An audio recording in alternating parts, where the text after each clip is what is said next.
O Capital, livro 1, Karl Marx, editora Boitempo, edição 2013. Seção 7, Processo de acumulação do capital. Capítulo 23, a Lei Geral da Acumulação Capitalista. Item 2. Diminuição relativa da parte variável do capital à medida que avançam a acumulação e a concentração que a acompanha. Páginas 698 a 704. De acordo com os próprios economistas, o que acarreta a alta dos salários não é o volume existente da riqueza social, tampouco a grandeza do capital já adquirido, mas apenas o crescimento contínuo da acumulação e a velocidade desse crescimento. Adam Smith, livro 1, capítulo 8. Consideramos até aqui apenas uma fase particular desse processo, aquela em que o crescimento adicional de capital ocorre sem que varie a composição técnica deste último. Mas o processo vai além dessa fase. Uma vez dados os fundamentos gerais do sistema capitalista no curso da acumulação, chega-se sempre a um ponto em que o desenvolvimento da produtividade do trabalho social se converte na mais poderosa alavanca da acumulação.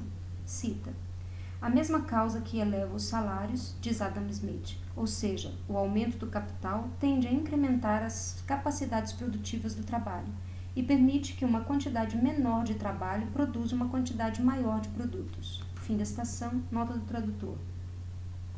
Adam Smith,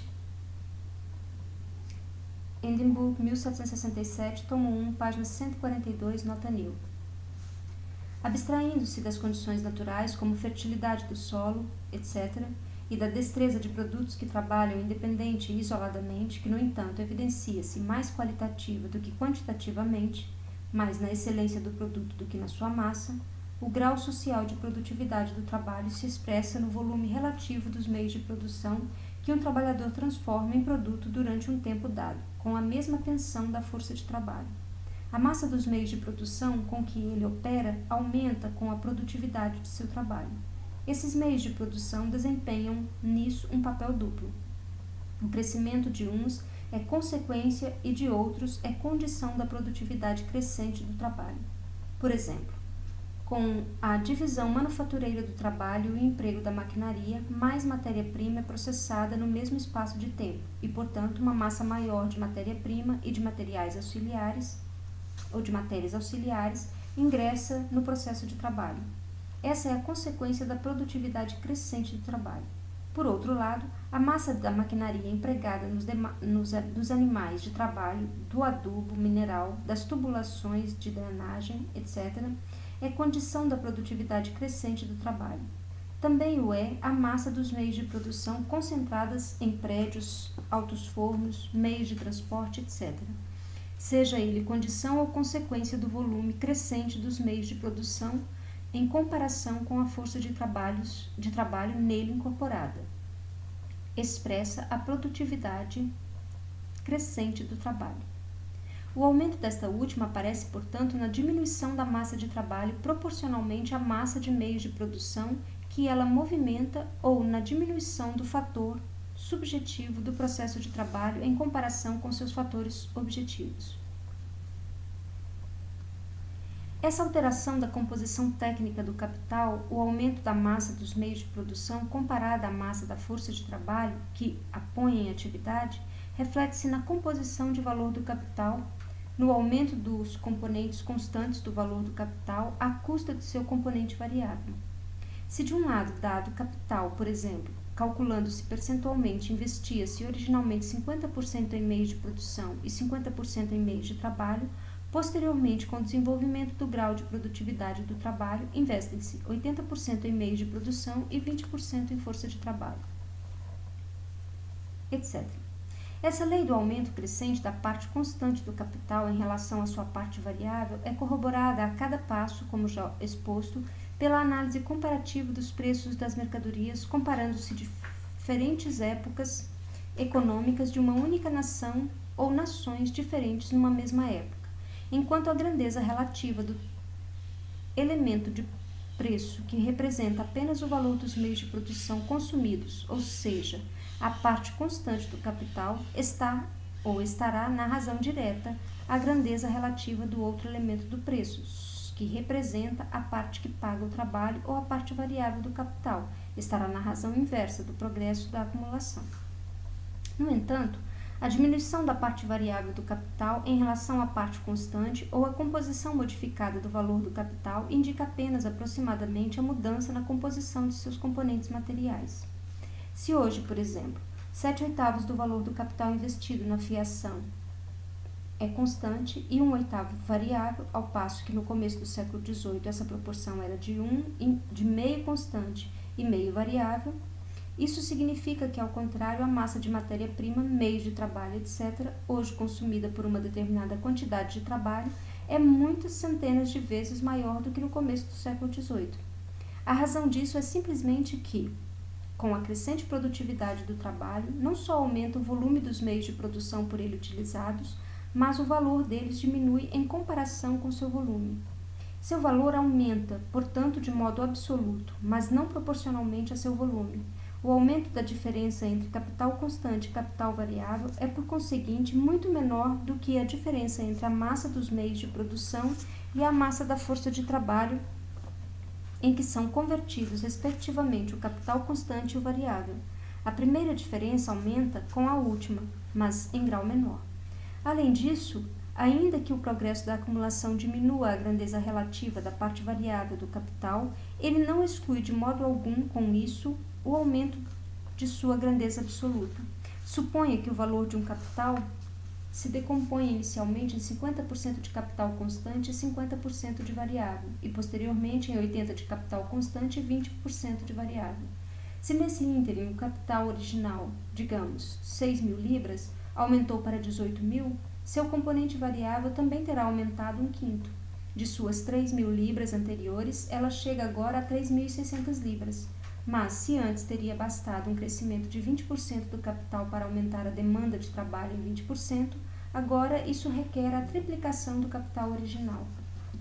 Na seção 4, mostramos como o desenvolvimento da força produtiva social do trabalho pressupõe a cooperação em larga escala, e como apenas partindo desses pressupostos se podem organizar a divisão e a combinação do trabalho, poupar meios de produção mediante sua concentração massiva, criar materialmente meios de trabalho utilizáveis apenas coletivamente, como sistema de maquinaria, etc., pôr a serviço da produção forças colossais da natureza e consumar a transformação do processo de produção na aplicação tecnológica da ciência. Sobretudo o fundamento da produção de mercadorias, na qual os meios de produção são propriedades privadas de indivíduos e o trabalhador manual, por conseguinte, ou produz mercadorias de maneira isolada e autônoma, ou vende sua força de trabalho como mercadoria porque lhe faltam os meios para produzir por sua própria conta, aquele pressuposto só se realiza mediante o aumento dos capitais individuais ou na medida em que os meios sociais de produção e subsistência se transformam em propriedade privada de capitalistas. O solo da produção de mercadorias só tolera a produção em larga escala na forma capitalista. Certa acumulação de capital nas mãos de produtores individuais de mercadoria constitui, por isso, o pressuposto do modo específico de produção capitalista, razão pela qual tivemos de pressupô-la na passagem do artesanato para a produção capitalista.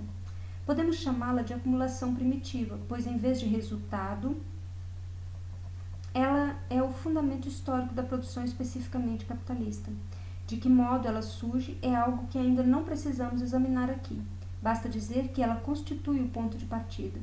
Devemos assinalar, no entanto, que todos os métodos para aumentar a força produtiva social do trabalho, surgidos sobre esses fundamentos, são, ao mesmo tempo, métodos para aumentar a produção de mais valor ou mais produto, que, por sua vez, formam o elemento constitutivo da acumulação. Portanto, tais métodos servem ao mesmo tempo para produzir capital mediante capital ou para sua acumulação acelerada. A contínua reconversão de mais valor em capital apresenta-se como grandeza crescente do capital que entra no processo de produção. Este se torna, por sua vez, o fundamento de uma escala ampliada da produção, dos métodos nela empregados para o aumento da força produtiva do trabalho e a aceleração da produção de mais valor. Se, portanto, certo grau de acumulação do capital aparece como condição do modo de produção especificamente capitalista, este último provoca, em reação, uma acumulação acelerada do capital. Com a acumulação do capital, desenvolve-se assim o modo de produção especificamente capitalista, com ele, a acumulação do capital. Esses dois fatores econômicos provocam, de acordo com a conjugação dos estímulos que eles exercem um sobre o outro, a mudança na composição técnica do capital, o que faz com que seu componente variável se torne cada vez menor em comparação ao componente constante. Cada capital individual é uma concentração maior ou menor de meios de produção e dotada de comando correspondente sobre um exército maior ou menor de trabalhadores. Cada acumulação se torna meio de uma nova acumulação. Juntamente com a massa multiplicada da riqueza que funciona como capital, ela amplia sua concentração nas mãos de capitalistas individuais e, portanto, a base da produção em larga escala e dos métodos de produção especificamente capitalistas. O crescimento do capital social se consuma no crescimento de muitos capitais individuais. Pressupondo-se inalteradas as demais circunstâncias, crescem os capitais individuais e, com eles, a concentração dos meios de produção na proporção em que constituem partes alíquotas do capital social total. Ao mesmo tempo, partes dos capitais originais se deslocam e passam a funcionar como novos capitais independentes.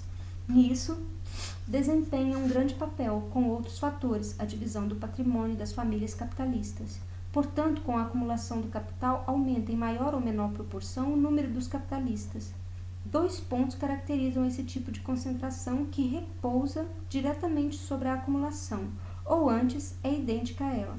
Primeiro, a concentração crescente dos meios sociais de produção nas mãos de capitalistas individuais e, mantendo-se inalteradas as demais circunstâncias, limitada pelo grau de crescimento da riqueza social. Segundo, a parte capital social localizada em cada esfera particular da produção está repartida entre muitos capitalistas, que se confrontam como produtores de mercadorias autônomos e mutuamente concorrentes.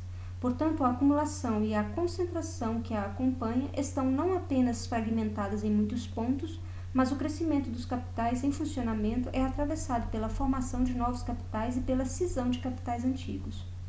De maneira que, se a acumulação se apresenta, por um lado, como concentração crescente dos meios de produção e do comando sobre o trabalho, ela aparece, por outro lado, como repulsa mútua entre muitos capitais individuais. Essa fragmentação do capital social total em muitos capitais individuais, ou a repulsão mútua entre seus fragmentos, é contraposta por sua atração.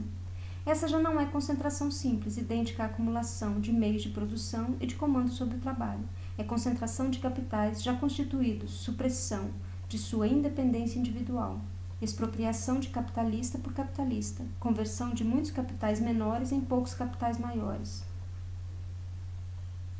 Esse processo se distingue do primeiro pelo fato de pressupor apenas a repartição alterada dos capitais já existentes e em funcionamento, sem que, portanto, seu terreno de ação esteja limitado pelo crescimento absoluto da riqueza social ou pelos limites absolutos da acumulação.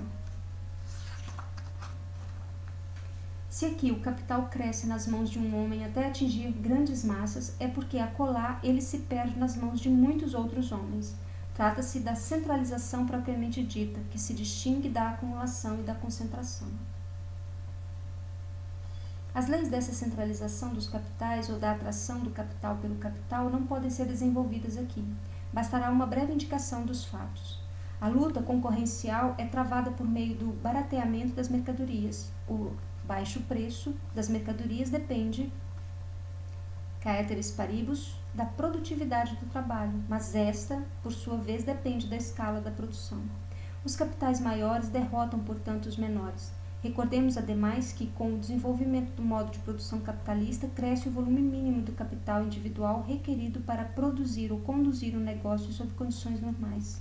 Os capitais menores buscam, por isso, as esferas de produção das quais a grande indústria se apoderou, apenas esporádica ou incompletamente. A concorrência aflora ali na proporção direta da quantidade e na proporção inversa do tamanho dos capitais rivais. Ela termina sempre com a ruína de muitos capitalistas menores, cujos capitais em parte passam às mãos do vencedor, em parte se perdem. Abstraindo-se desse fato, podemos dizer que o sistema de crédito, que em seus primórdios insinua-se sorrateiramente como modesto auxílio da acumulação e por meio de fios invisíveis conduz às mãos de capitalistas individuais e a associados recursos monetários que se encontram dispersos pela superfície da sociedade, em massas maiores ou menores, mas logo se converte numa arma nova e temível da luta concorrencial, e, por fim, num gigantesco mecanismo social para a centralização dos capitais.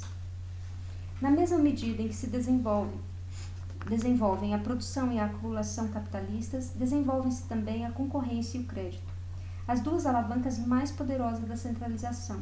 Paralelamente, o progresso da acumulação aumenta o material centralizado, isto é, os capitais individuais, ao mesmo tempo que a ampliação da produção capitalista cria aqui a necessidade social, a colar os meios técnicos daqueles poderosos empreendimentos industriais cuja realização está vinculada a uma centralização prévia do capital.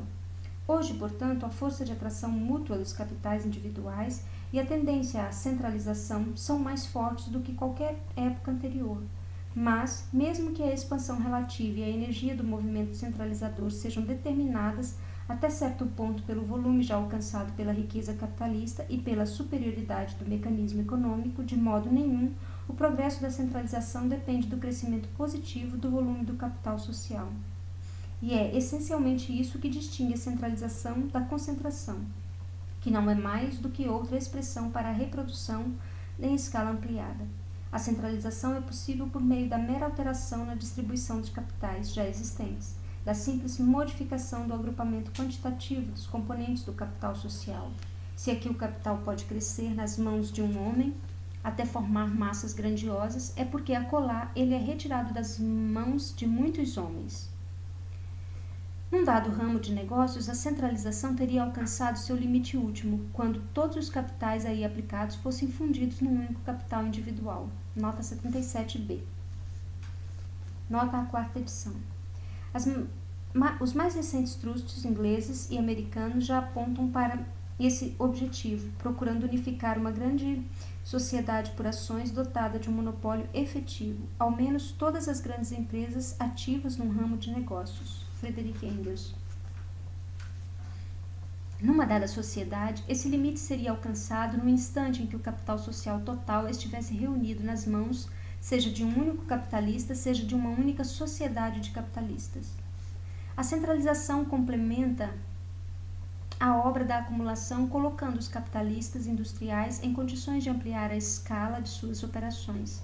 Se esse último resultado é uma consequência da acumulação ou da centralização, se a centralização se dá pelo caminho violento da anexação, quando certos capitais se convertem em certos ou centros de gravitação tão dominantes para outros que rompem a coesão individual destes últimos e atraem para si seus fragmentos isolados, ou se a fusão ocorre a partir de uma multidão de capitais já formados ou em vias de formação, mediante o simples procedimento da formação de sociedades por ações. O efeito econômico permanece o mesmo. A extensão aumentada de estabelecimentos industriais constitui por toda a parte o ponto de partida para uma organização mais abrangente do trabalho coletivo, para um desenvolvimento mais amplo de suas forças motrizes materiais, isto é, para a transformação progressiva de processos de produção isolados e fixados pelo costume em processos de produção socialmente combinados e cientificamente ordenados. Mas é evidente que a acumulação, o aumento gradual do capital por meio da reprodução que passa da forma circular para a espiral, é um procedimento extremamente lento se comparado com a centralização que só precisa alterar o agrupamento quantitativo dos componentes do capital social. O mundo ainda carecia de ferrovias se tivesse de ter esperado até que a acumulação possibilitasse a alguns capitais individuais a construção de uma estrada de ferro. Mas a centralização por meio das sociedades por ações conclui essa construção num piscar de olhos. Enquanto reforça e acelera desse modo os efeitos da acumulação, a centralização amplia e acelera ao mesmo tempo as revoluções na composição técnica do capital, que aumentam a parte constante deste último à custa de sua parte variável, reduzindo com isso a demanda relativa de trabalho.